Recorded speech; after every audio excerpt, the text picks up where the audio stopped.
The heat is on in Great British Menu. Three of the North East's finest chefs, Stephanie Moon, Andrew Pern and Tim Bilton, are battling it out for a chance to create the perfect food to share, which will be served at the ultimate street party. Yesterday they fought it out for the fish course, and Stephanie clung on to the top spot. Those boys are right behind me and it's still anybody's game. I've got to stay focused, stay strong and really push on. But Andrew was able to reverse his fortunes, and the 7 points for his dish mean he's now level pegging with Tim. Competition's definitely hotting up now. Thankfully I came through with the fish course and got top points in that. But, you know, it's still there for the taking. It's not over yet. We're only halfway. Former champion Nigel Howarth has been marking their efforts, and only the two highest scoring chefs can face the judges on Friday. A good score today can certainly put me in the running, and it certainly could put one of the other two chefs under a little bit of pressure that I don't think Stephanie's been under as yet. Today it's the main course, and the three dishes hoping to achieve top marks are twice-baked Nidderdale lamb, suckling pig with pork pies, black pudding Scotch eggs and spare ribs, and whole roast suckling pig, apple and Calvados stuffing served with summer vegetables. They've got to really do it today. It's the main courses. If I don't see 2-3 star dishes come out of there, I'll be really angry.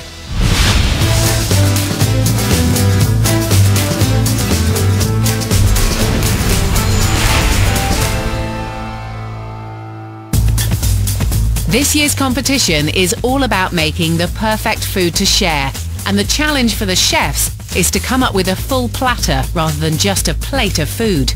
Brief has really tested me. It's really made me look at each individual course and try and really get something strong. It really is a tough call. All our chefs have been going out to meet people who bring their communities together through cooking. And not only are they fighting for their dishes to win, but they're also battling for a place at the banquet table for these food champions. To get to the actual banquet would be brilliant, not just for me personally, but for everybody who's helped out in the community. You know, it's a privilege for me to cook for them, if you like, you know, so if we get a dish from the North East onto the final menu, will be brilliant. Nigel Howarth, a former champion of Great British Menu, is looking for excellence from every dish, but knows that this course is the one every chef wants to win. It's the real big one. Let's hope that we get some fantastic dishes and have a really good day.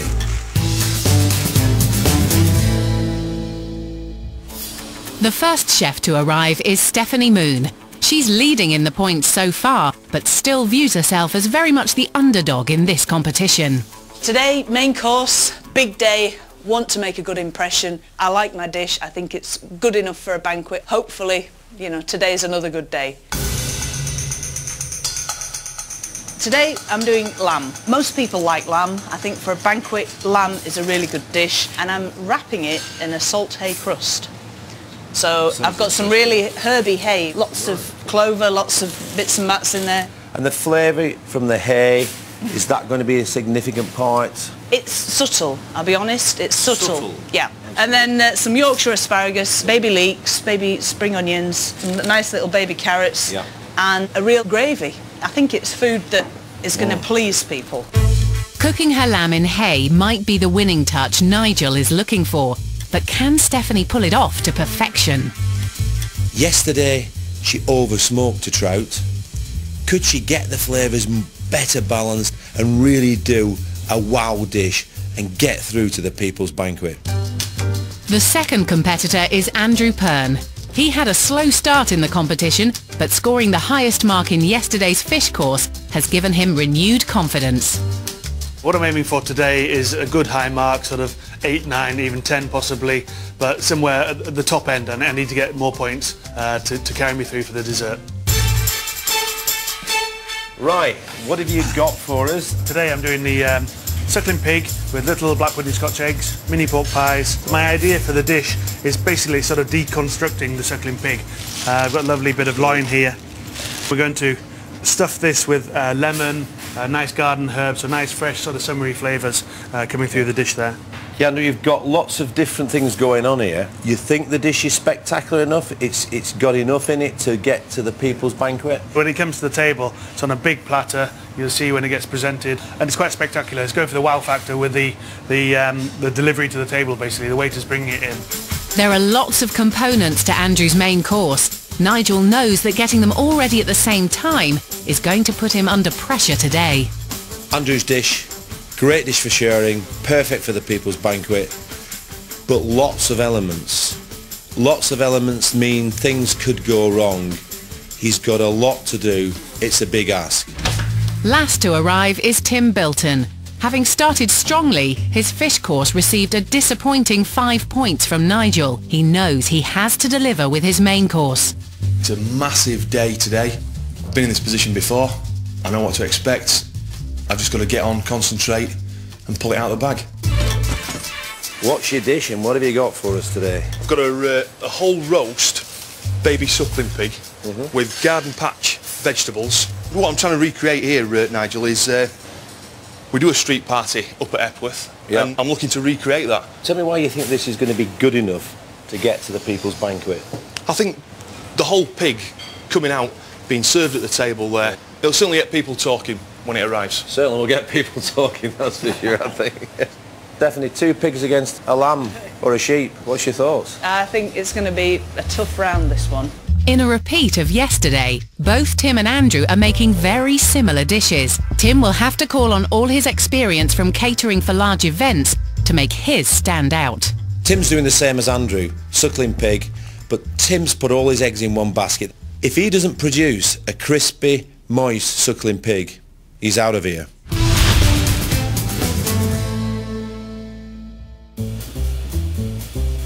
All 3 chefs know that this is the course that could seal their fate in the competition.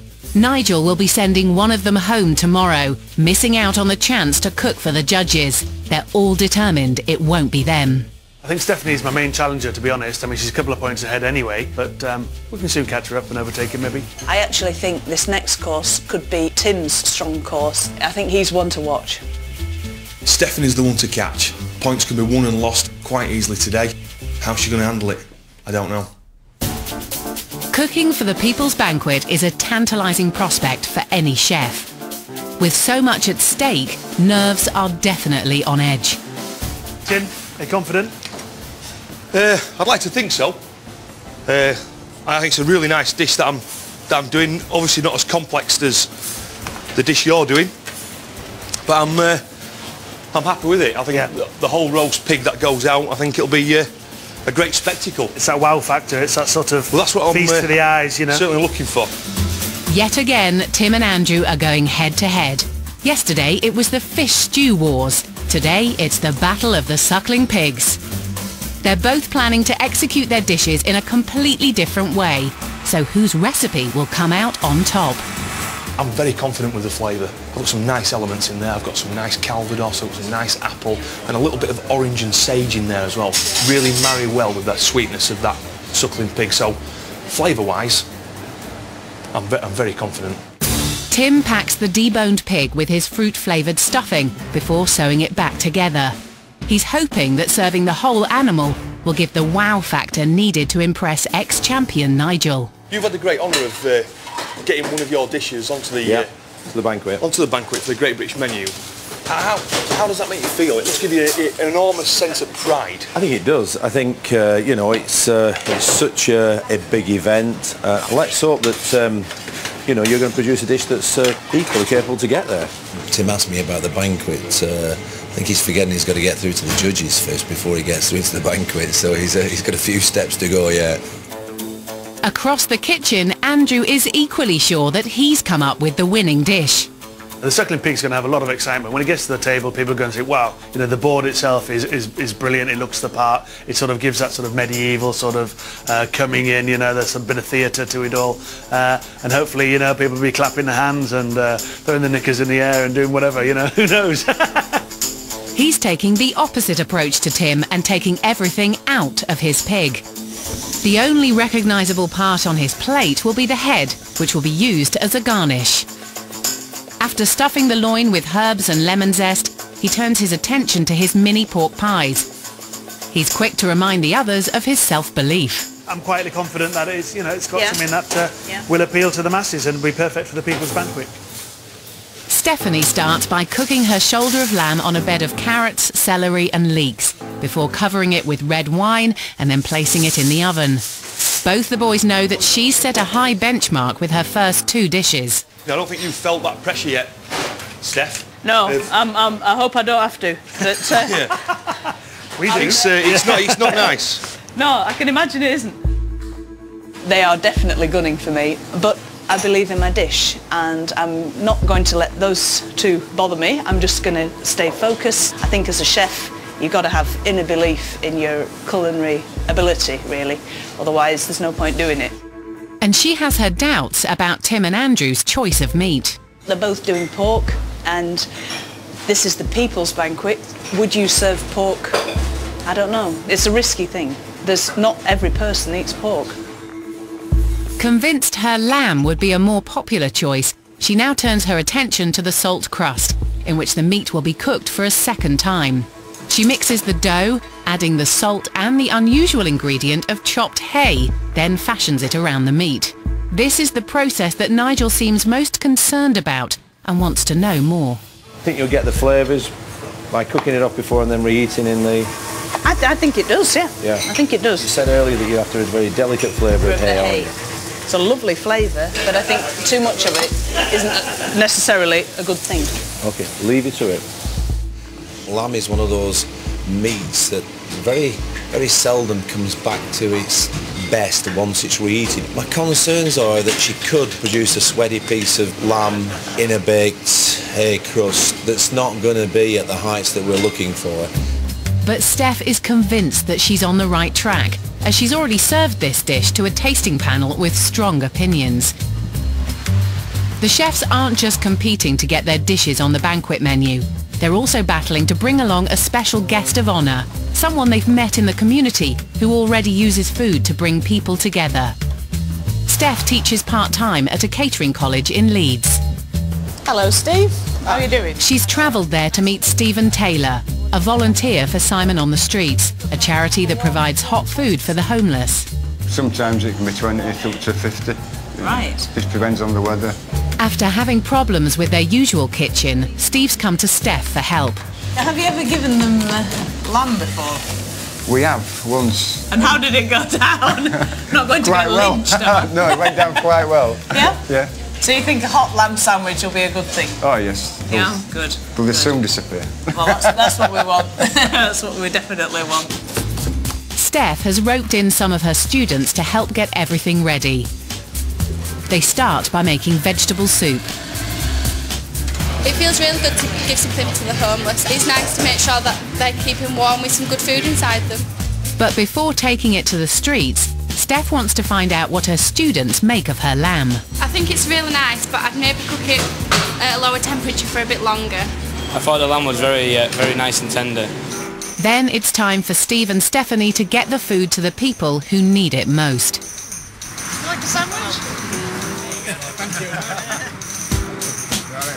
I think it's been a real humbling experience. Some of these guys, you can tell they've got nothing.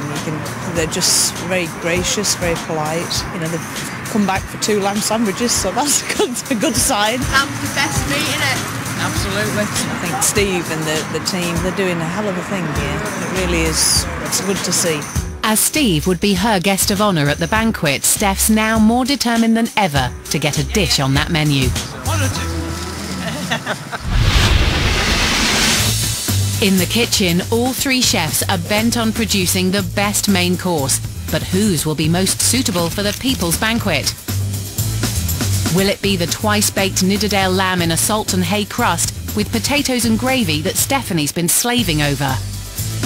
Or Andrew's roast suckling pig with all the trimmings, mini pork pies, black pudding Scotch eggs, sticky spare ribs and asparagus?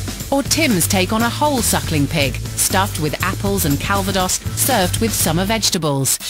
Now is the time for all the chefs to raise their game and impress Nigel with their endeavours. Everything's a little bit